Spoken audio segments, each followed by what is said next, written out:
This is a summary of A Course in Miracles, Chapter 23, The War Against Yourself. Introduction. Do you not see the opposite of frailty and weakness is sinlessness? The sinless cannot fear, for sin of any kind is weakness. No one is strong who has an enemy, and no one can attack unless he thinks he has. How strange indeed becomes this war against yourself. You will believe that everything you use for sin can hurt you and become your enemy. It is certain you will fear what you attack, as it is sure that you will love what you perceive as sinless. He walks in peace who travels sinlessly along the way love shows him. Walk you in glory, with your head held high, and fear no evil. The innocent are safe because they share their innocence. Nothing they see is harmful, for their awareness of the truth releases everything from the illusion of harmfulness. And every error disappeared because they saw it not. Let not the little interferers pull you to littleness. Think what a happy world you walk, with truth beside you. Do not give up this world of freedom for a little sigh of seeming sin, nor for a tiny stirring of guilt's attraction. Would you, for all these meaningless distractions, lay heaven aside? Let us not let littleness lead God's Son into temptation. Nothing around you but is part of you. Look on it lovingly and see the light of heaven in it. In kind forgiveness will the world sparkle and shine, and everything you once thought sinful now will be replaced as part of heaven. For here is your salvation and your freedom. In summary, the introduction is saying, what we do not realize during our day-to-day life as we walk this world is that all living things are part of us. All human beings are part of our one self, and what we do to them, we are essentially doing to ourself. To see ourself as separate from everything else is to see ourself as a body, and to see ourself as a body is also referred to as sin or separation in A Course in Miracles. Therefore, to see sin is to see only the body and be completely oblivious to the light we all share within ourselves. Here, the word sin is interchangeable with the word body or separation, and so we learn that to see someone sinless is to actually see them as bodiless. Let us reread several quotes from above. Do you not see the opposite of frailty and weakness is sinlessness, bodilessness? The sinless, bodiless, cannot fear, for sin, a body of any kind, is weakness. It is certain you will fear what you attack, as it is sure that you will love what you perceive as sinless, bodiless. He walks in peace who travels sinlessly, bodilessly, along the way love shows him. End quote. It is thus true forgiveness then to see one another as sinless or bodiless, for we have looked beyond form and overcome the temptation to believe our eyes that we are bodies, and have instead felt the truth of our oneness. And herein lies our salvation and our freedom, and the end of the war against ourself. Section 1. The Irreconcilable Beliefs. The memory of God comes to the quiet mind. It cannot come where there is conflict, for a mind at war against itself remembers not eternal gentleness. Conflict within you must imply that you believe the ego has the power to be victorious. Do you not realize a war against yourself would be a war on God? Is victory conceivable? And if it were, is this a victory that you would want? This is no war. Only the mad belief the will of God can be attacked and overthrown. Brother, the war against yourself is almost over. The journey's end is at the place of peace. The war against yourself has undertaken to teach the Son of God that he is not himself and not his Father's Son. For this, the memory of his Father must be forgotten. It is forgotten in the body's life, and if you think you are a body, you will believe you have forgotten it. Yet truth can never be forgotten by itself, and you have not forgotten what you are. Only a strange illusion of yourself, a wish to triumph over what you are, remembers not. What you remember is a part of you, for you must be as God created you. See how the conflict of illusions disappears when it is brought to truth. You, who are beloved of him, are no illusion, being as true and holy as himself. The stillness of your certainty of him and of yourself is both home to you and him, who dwell as one and not apart. You dwell in peace as limitless as its creator, and everything is given those who would remember him. The meeting of illusions leads to war. Peace is the state where love abides and seeks to share itself. Conflict and peace are opposites. Where one abides, the other cannot be. Where either goes, the other disappears. So is the memory of God obscured in minds that have become illusion's battleground. Yet far beyond this senseless war it shines, ready to be remembered when you side with peace. In summary, Section 1, The Irreconcilable Beliefs, is saying, we cannot be both a body and a bodiless creation of love and light. Both identities cannot be true, and therefore these two beliefs are irreconcilable with each other, for one belief is a false illusionary self-perception.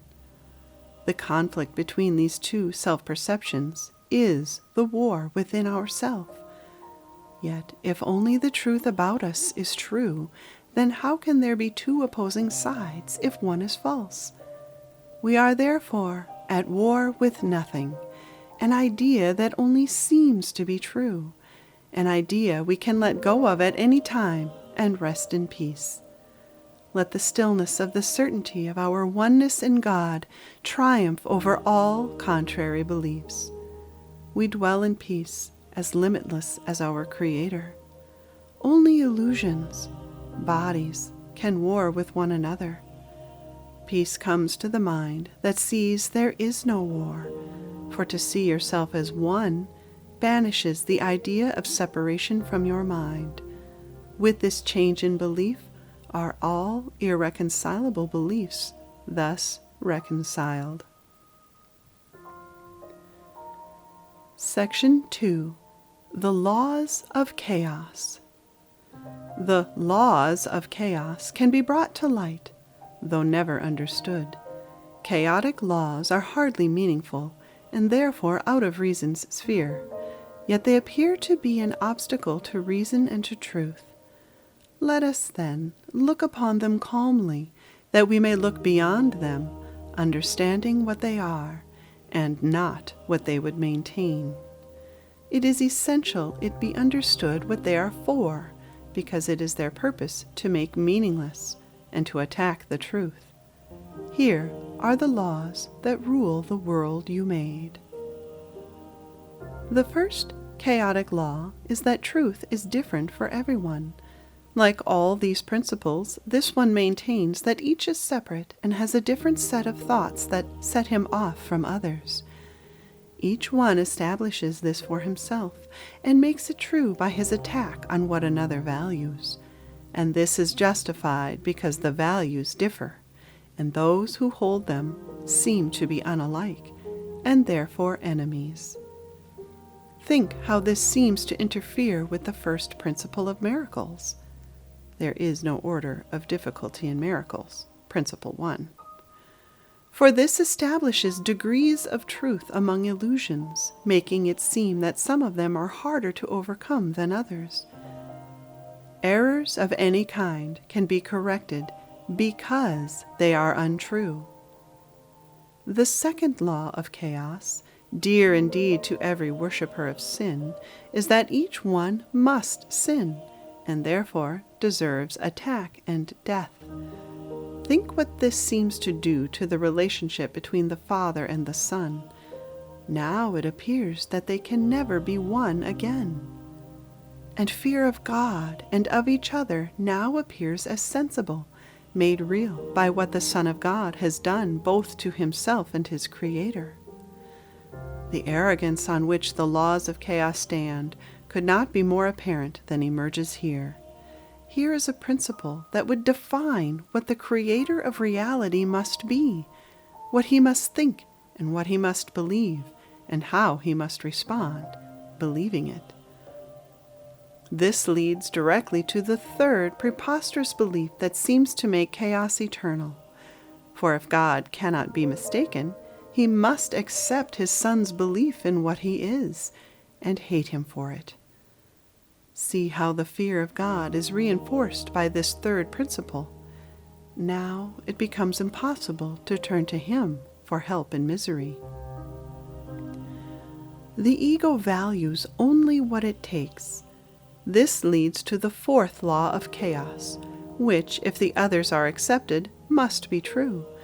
This seeming law is the belief you have what you have taken. By this, another's loss becomes your gain, and thus it fails to recognize that you can never take away, save from yourself. And now there is a vague, unanswered question, not yet explained. What is this precious thing, this priceless pearl, this hidden secret treasure to be wrested in righteous wrath from this most treacherous and cunning enemy? It must be what you want, but never found.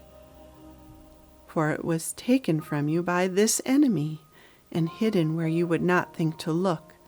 He hid it in his body, making it the cover for his guilt, the hiding place for what belongs to you. Now must his body be destroyed and sacrificed, that you may have that which belongs to you. This is the reason why you must attack. Here is what makes your vengeance justified. Behold, unveiled, the ego's secret gift, torn from your brother's body, hidden there in malice and in hatred for the one to whom the gift belongs. And all of your relationships have but the purpose of seizing it and making it your own. Never is your possession made complete. No one wants madness, nor does anyone cling to his madness if he sees that this is what it is. What protects madness is the belief that it is true. These do not seem to be the goals of chaos, for by the great reversal they appear to be the laws of order. And yet, how can it be that laws like these can be believed? Some forms it takes seem to have meaning, and that is all. You would maintain, and think it true, that you do not believe these senseless laws, nor act upon them.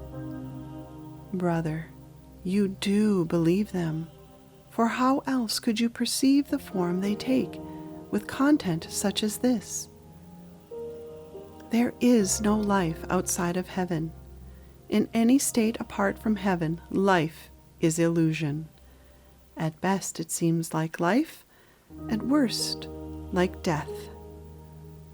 Life not in heaven is impossible, and what is not in heaven is not anywhere. Outside of heaven, only the conflict of illusion stands, senseless, impossible, and beyond all reason, and yet perceived as an eternal barrier to heaven. Illusions are but forms. Their content is never true. The laws of chaos govern all illusions. Their forms conflict, making it seem quite possible to value some above the others. From the belief in sin, the faith in chaos must follow. It is because it follows that it seems to be a logical conclusion, a valid step in ordered thought. The steps to chaos do follow neatly from their starting point. The whole descent from heaven lies in each one. Brother, take not one step in the descent to hell, for having taken one, you will not recognize the rest for what they are, and they will follow. Attack in any form has placed your foot upon the twisted stairway that leads from heaven, yet any instant it is possible to have all this undone.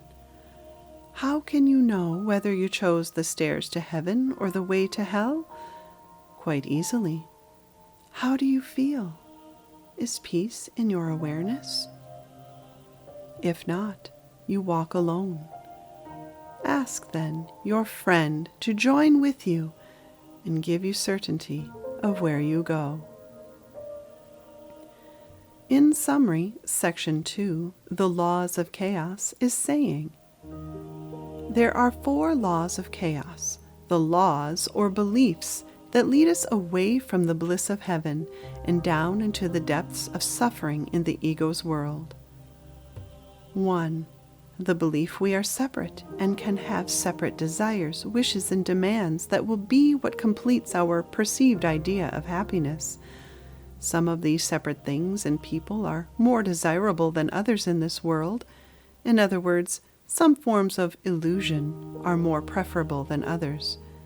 This idea of separation is also called sin. 2. The belief that each one of us must sin or must be separate. The ego believes this idea is irreversible and permanent. The ego also believes that the death of the body is proof this is true. Only what is separate can die on its own. Now it seems that our oneness with God and each other can never be true. 3. The belief that God also believes our mistaken idea we are separate, that He accepts this definition of ourselves and will punish us for our mistakes in this world. If we believe God will punish us, how can we possibly turn to Him for help? 4. The belief that we must demand others behave in ways we feel will make us happy. For indeed, all unhappiness stems from someone else not behaving in the way our ego would prefer. If they do not do as we desire, we become upset, we attack, and make demands in a variety of ways, sometimes claiming to act out of self-defense, and at other times claiming to be unfairly treated. And by increasing another's guilt, does our ego attempt to control their actions. And what is it we seek from others, even to the point of murder? What could the attempt to cause another to feel pain and guilt possibly give us? We are demanding from them what we think we do not have: love. It is this the ego seeks, yet will never find, for it looks outside of you. All the ego knows is that somehow love is associated with our bodies, and it thinks it can pull it from our corpse through murder, or perhaps through guilting others into behaving as we would deem loving. And we think such attack and control is justified, yet all we become is another's jailer. Never can we truly possess another body, for that is not who we are. The body is nothing. What we truly seek is the sense of loving completion and contentment that can only be given through the awareness of our oneness with God, who unites all things. This feeling, this experience, is heaven, and there is no life outside of this. All perceived separate forms are but representations of our belief in sin, separation. Once this belief is accepted, the descent into hell is swift, for it leads but downward into chaos, Your peace will be lost once you believe you are alone and separated from God's great love and seek for it where you will not find it. You will then feel the laws of chaos come into action in the form of your loss of peace. During these times, gently remind yourself you do not walk alone. God goes with you wherever you go, for what God has created as one can never be separated nor ruled by the laws of chaos. Section 3. Salvation without compromise. Is it not true you do not recognize some of the forms attack can take? If it is true attack in any form will hurt you, and will do so just as much as in another form that you do recognize, then it must follow that you do not always recognize the source of pain. The wrapping does not make the gift you give. An empty box, however beautiful and gently given, still contains nothing. Withhold forgiveness from your brother, and you attack him. You give him nothing, and receive of him but what you gave. Salvation is no compromise of any kind. To compromise is to accept but part of what you want, to take a little and give up the rest.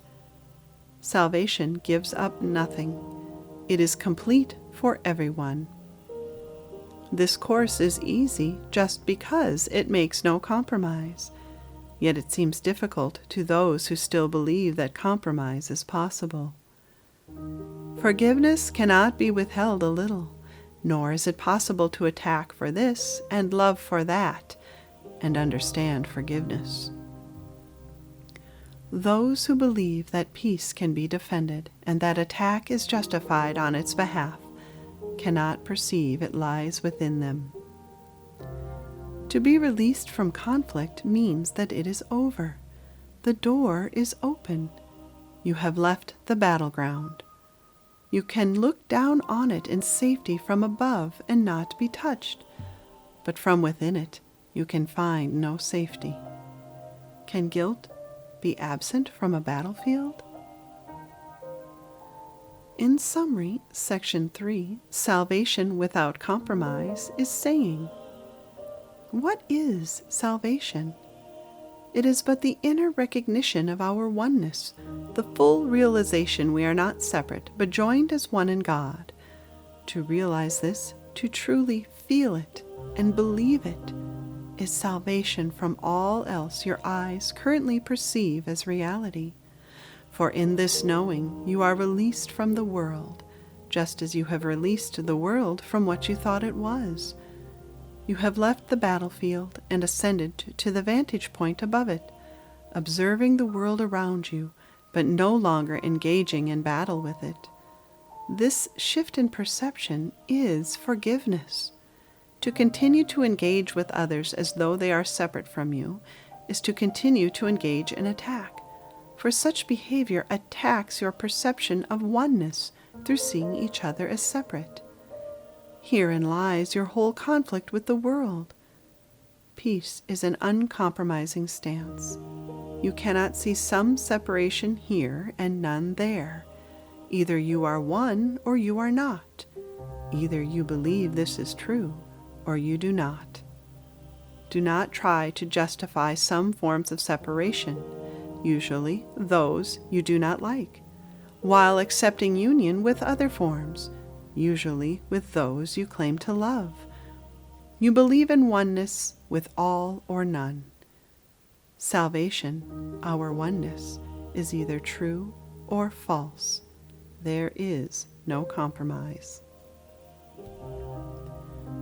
Section 4. Above the battleground.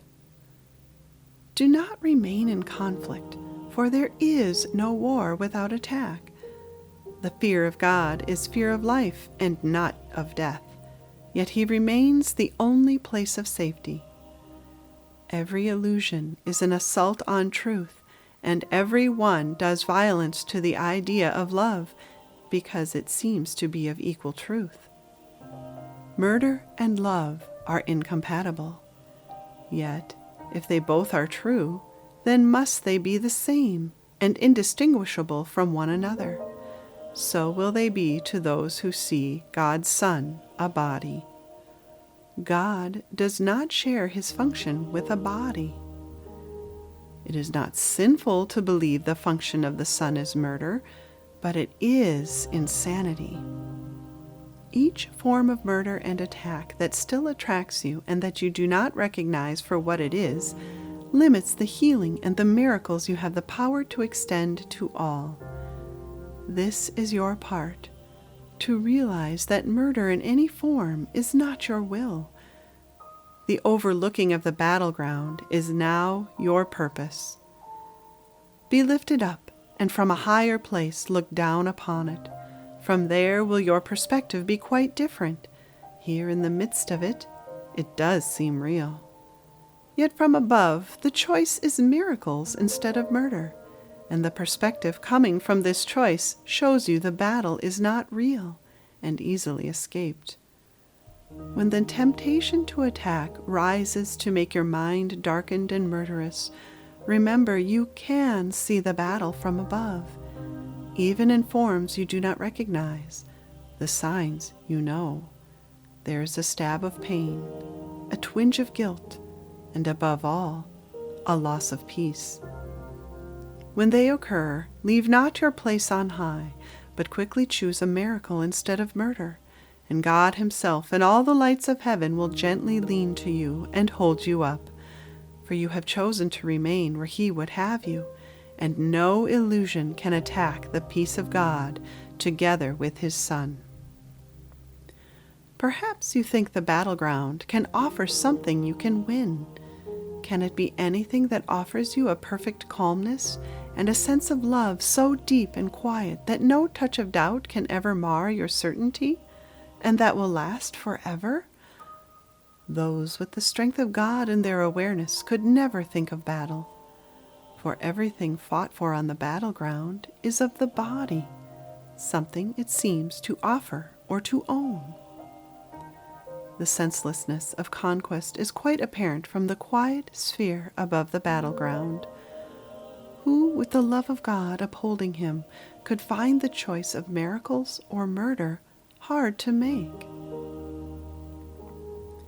In summary, Section 4, above the battleground, is saying, the world of separate forms we currently see is the battleground on which the conflict between our separation and unity is fought. Except there is no actual battle, for the world of separate forms merely covers the truth beneath a blanket of illusions. We are not separate. Yet every illusion of separation we see is an assault on the truth of our union. It is a form of murder, the desire to separate from God and thus end the existence of our unified holy self. When we believe our separated selves are the truth above all else, we are attempting violence against the idea of our eternal union. However, we are not wholly conscious of these thoughts. We do not believe we are seceding from God at all, but are desperately trying to come home to him. Yet, now that it is understood exactly what we are doing when we think lovelessly about another, we can end the battle altogether. We can rise above it by rising above the idea we are bodies. The choice to do this is a miracle, for it takes great willingness and a mind ready to awaken, to decide to perceive others as they are in truth, as part of God's stillness, and not a body. If you can see that everything fought for on the battleground is of the body, something it seems to offer or to own, you will then rise above the battleground, no longer affected by the body and its needs. This choice effectively ends the war against yourself. This concludes Chapter 23, The War Against Yourself. Written, narrated, and produced by Beth Geer. For more from me, go to www.bethgeer.com. There you will also find the transcript to this video under the ACIM, or A Course in Miracles, Chapter Summaries tab. And please, don't forget to like and subscribe. You will be blessed by the blessing you extend. Thank you, and peace be with you.